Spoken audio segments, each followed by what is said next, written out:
Ya ini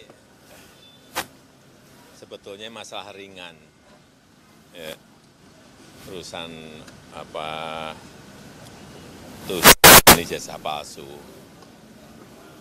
Tetapi memang perlu dibawa ke ranah hukum agar semuanya jelas dan gamblang. Ya, itu aja dari saya. Nanti ditanyakan kepada tim kuasa hukum detailnya, ya.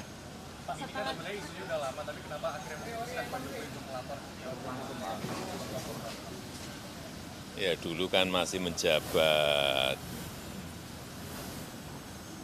Saya pikir sudah selesai. Ternyata masih berlarut-larut sehingga ya dibawa ke ranah hukum akan lebih baik sehingga sekali lagi nanti menjadi jelas dan gamblang. Tapi ini Pak Jokowi merasa ini politis nggak Pak? Tudingan soal ijazah palsu itu kan sudah lama, merasa ini politis nggak Pak? Nggak tahu. Ya, udah. Sampai turun gunung melaporkan Pak, nggak kuasa hukumnya aja, kenapa harus Apanya? sampai Pak Jokowi ikut turun melaporkan? Delik Iya, delik aduan kan. Syarat memang harus saya sendiri datang. Ya. Masih di Jakarta ini melaporkan ijazahnya Pak. Apanya? Tadi memperlihatkan ijazahnya ya Pak. Tadi memperlihatkan ijazah. Nanti ditanyakan detail kepada tim kuasa hukum. Ya. Pak di dalam. Hah? Apanya? Ya ditanya banyak. Tanya berapa pertanyaan tadi? 35. Iya. Iya.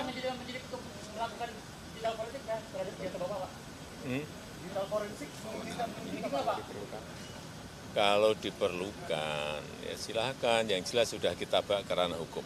Ya. Pak ini masih di Jakarta umum atau ke Solo Pak?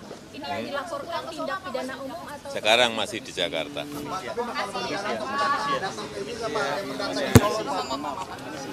Pak Yakub sebenarnya di sini ya. Pak Jokowi ada rencana buat datang ke Solo nggak Pak? Perdata pas sidang perdata Pak, karena pelapor minta hadir Pak. Terima kasih Pak Jokowi.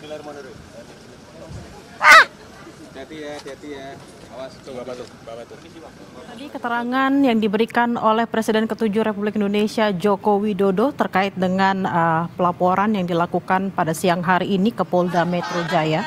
Tadi Jokowi mengatakan kenapa baru sekarang dilaporkan? Karena dahulu masih menjabat dan sekarang sudah selesai. Namun permasalahan ijazah palsu ini masih berlarut-larut dan sekarang akhirnya dibawa ke ranah hukum agar semuanya jelas dan gamblang.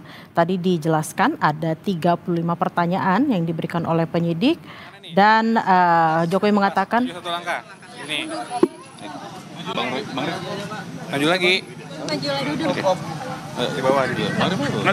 kita akan simak pernyataan dari kuasa hukum Jokowi berikut ini. Konteks yang dilaporkan apakah terkait dengan ijazah palsu dan pasal apa yang diperkenalkan kepada terlapor dan siapa saja terlapor? Iya, jadi kan kami Pak Jokowi atau pelaporan terhadap dugaan tindak pidana yang dilakukan oleh beberapa pihak. Kembali lagi kami sampaikan bahwa dugaan fitnah dan tuduhan-tuduhan tersebut itu sangat-sangat kejam. Karena telah merusak juga nama baik dan martabat Pak Jokowi, berdampak bagi nama baik keluarga, dan yang tidak kalah penting ini juga merusak nama baik rakyat Indonesia. Kenapa saya bilang rakyat Indonesia? Coba Anda bayangkan. Bayangkan kalau seorang presiden yang dipilih langsung oleh rakyat, sudah menjabat selama 10 tahun, dituduh seakan-akan memiliki ijazah palsu. Jadi dituduh seakan-akan dari dia pencalonan, kemudian menjadi wali kota, gubernur, hingga presiden, seakan-akan dianggap itu semua menggunakan ijazah palsu. Kalau kata orang, apa kata dunia gitu. Jadi ini kan martabat rakyat Indonesia yang dipertaruhkan, nama baik rakyat Indonesia, nama baik pemerintah Indonesia, dan nama baik bangsa Indonesia juga. Selama ini mungkin Pak Jokowi diam, selama ini khususnya ketika beliau menjabat. Beberapa bulan terakhir juga kami ikuti terus perkembangannya, beberapa kali juga sudah kami berikan himbauan secara resmi press conference, beberapa statement di tempat umum juga sudah kami berikan, tapi terus dilakukan oleh beberapa pihak. Sehingga mungkin ya tentunya untuk hari ini Pak Jokowi datang sendiri ke sini bukanlah hal yang mudah juga ya. Tentunya sudah melewati pertimbangan yang sangat panjang dan sangat berat, tapi kami melihat dan Pak Jokowi juga melihat bahwa ini harus dilakukan agar semuanya terang benderang, agar kebenaran dapat terlihat, dan agar nama baik Pak Jokowi dan nama baik rakyat Indonesia dapat dipulihkan dan dijaga juga. Sehingga hal ini tidak terjadi lagi nih. Pasalnya apa, Mas? Jadi pasal yang kita duga dilakukan itu ada 310, 311 KUHP, ada juga beberapa pasal di Undang-Undang ITE, antara lain 27A, dan juga pasal 32 dan pasal 35 Undang-Undang ITE. Itu semua sudah disampaikan. Jadi terlapornya itu semua nanti dalam lidik. Tapi tentunya dalam semua rangkaian peristiwa itu kita sudah sampaikan kepada para penyidik, semua barang-barang bukti-bukti yang sudah kita sampaikan, peristiwa-peristiwanya. 24 objek. Ada 24 video ya, sekitar 24 objek yang kita sudah Pak Jokowi sudah laporkan juga, yaitu juga diduga dilakukan oleh beberapa pihak. Ya mungkin inisialnya kalau boleh saya sampaikan ada RS, kemudian ES, ada juga T, inisial T, ada inisial K juga.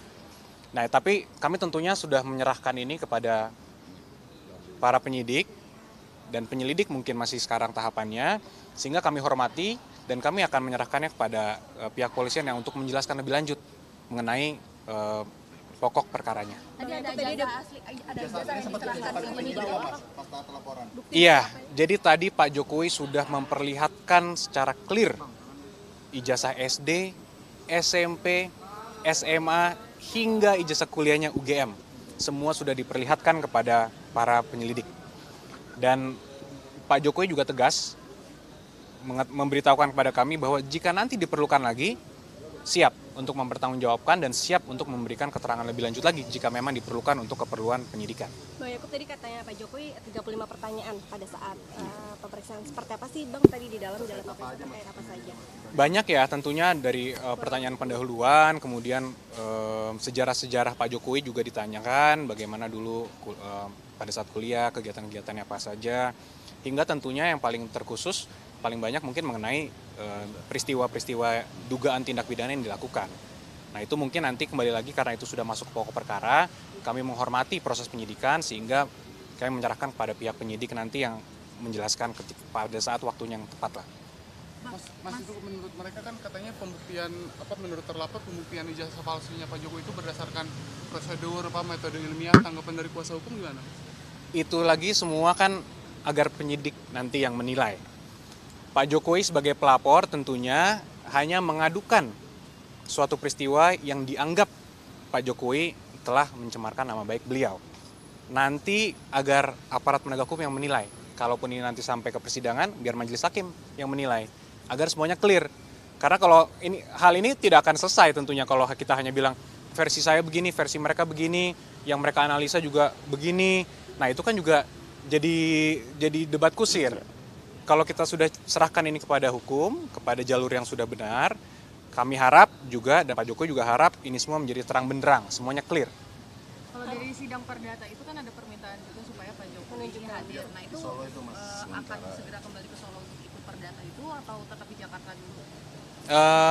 Mungkin nanti itu bisa dijelaskan lebih lanjut oleh tim yang menangani di Solo, mungkin Mbak. Pemeriksaan lanjutan. Nah, untuk itu mungkin bisa langsung ditanyakan kepada para penyidik. Karena itu belum disampaikan. Karena semua ini kita tentunya menghormati dan mengikuti setiap tahapan. Apapun nanti ketika dibutuhkan kapan, harus mungkin Pak Jokowi memberikan keterangan tambahan, ya beliau menyatakan siap. Karena itu merupakan konsekuensi hukum dan konsekuensi logis juga kan dari tindakan ini. Jadi kembali lagi saya sampaikan bahwa Pak Jokowi hadir hari ini bukanlah tindakan yang mudah. Melewati pertimbangan yang cukup matang, namun ini diperlukan untuk memperbaiki nama baik rakyat Indonesia. Coba saya tanya, Mas mau nggak kalau dibilang dilihat oleh rakyat masyarakat dunia bahwa punya presiden 10 tahun ijazah palsu? Kan tentu tidak. Saya aja nggak rela, apalagi Mas, gitu kan? Ya inilah yang harus kita rubah paradigmanya, sehingga daripada kita memiliki versi kita, mereka mempunyai versi mereka, biar nanti pengadilan lah dan aparat penegak hukum lah yang menentukan. Gitu. Ada tambahan mungkin? Tadi kan ada penyampaian soal pasal-pasal ya 310 dan lain sebagainya. Boleh dijelaskan itu tentang apa aja supaya publik yang awam juga